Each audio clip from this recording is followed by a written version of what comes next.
فاسألوا أهل الذكر إن كنتم لا تعلمون.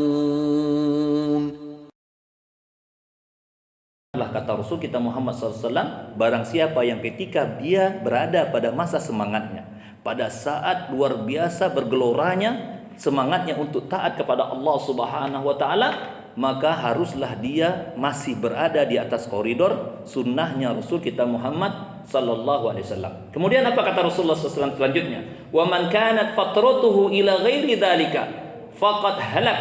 Dan barang siapa yang mana kata Rasul kita Muhammad sallallahu alaihi wasallam, ketika masa fatrahnya, ketika masa lesunya, ketika masa dia tidak bersemangat di dalam ibadah kepada Allah Subhanahu wa taala, maka pada saat itu dia meninggalkan ajarannya Rasulullah sallallahu alaihi wasallam, maka inilah orang yang rusak kata Rasul kita Muhammad SAW. Orang inilah yang akan celaka kata Rasul kita Muhammad sallallahu alaihi wasallam.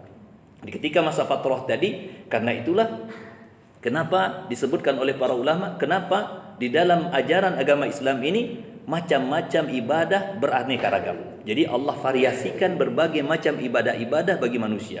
Karena apa? Karena ada di antara manusia yang dia tidak konsisten di dalam satu ibadah. Akhirnya diberilah beberapa pilihan-pilihan dari ibadah-ibadah tersebut. Ada sedekah, ada jihad, ada seseorang memberikan nasihat, ada seseorang yang kelebihan dalam masalah hartanya, dibukakan baginya pintu sedekah, diberikan baginya kelebihan dari sisi kekuatan, maka dia bisa membantu orang lain dengan tenaganya. Dan berbagai macam ibadah-ibadah dibuka oleh Allah Subhanahu wa taala agar seseorang tidak memiliki alasan di sisi Allah Subhanahu wa taala bahwasanya dia berat untuk melakukan ibadah dan ketaatan kepada Allah Subhanahu wa taala. Kemudian para jemaah kami sekalian rahimani wa rahimakumullah, mengapa juga kita harus berdoa kepada Allah Subhanahu wa taala?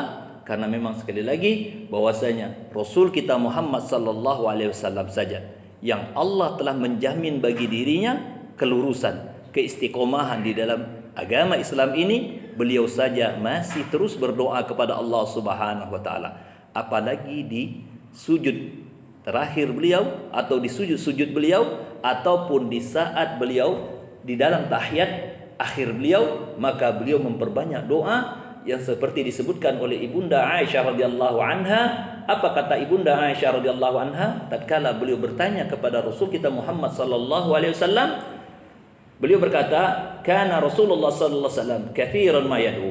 Ibunda Aisyah berkata, doa yang paling sering dibaca oleh Rasul kita Muhammad sallallahu alaihi wasallam, "Ya muqallibal qulub, tsabbit qalbi ala dinik." Wahai yang maha membolak-balikan hati, teguhkanlah, kokohkanlah hatiku ini di atas agamamu. Maka Ibunda Aisyah radhiyallahu anha pun berkata dan bertanya kepada Rasul kita Muhammad sallallahu alaihi wasallam, "Ya Rasulullah, ma aktsaru ma tad'u bi hadzal du'a?"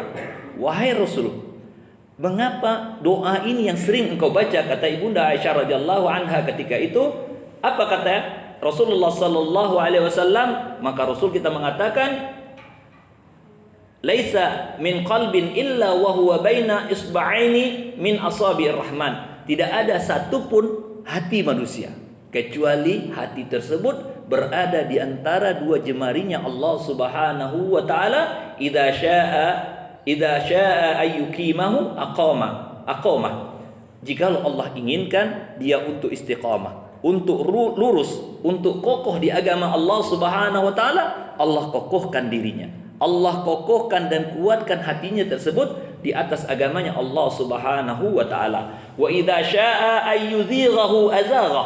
Dan apabila Allah ingin melencengkannya, ingin menyimpangkan hatinya tersebut kepada kesesatan, Allah sesatkan dia, kata Rasul kita Muhammad sallallahu alaihi wasallam, ama tastami'ina qaulahu ta'ala. Pernahkah atau tidakkah engkau mendengar firman Allah Subhanahu wa taala tatkala Allah sebutkan di dalam ayat tersebut, Rabbana la tuzigh qulubana ba'da idh hadaitana. Ya Allah, janganlah engkau palingkan diri kami dan engkau palingkan hati kami setelah engkau memberikan hidayah dan kekokohan di dalam iman kami atau di dalam hati kami tersebut.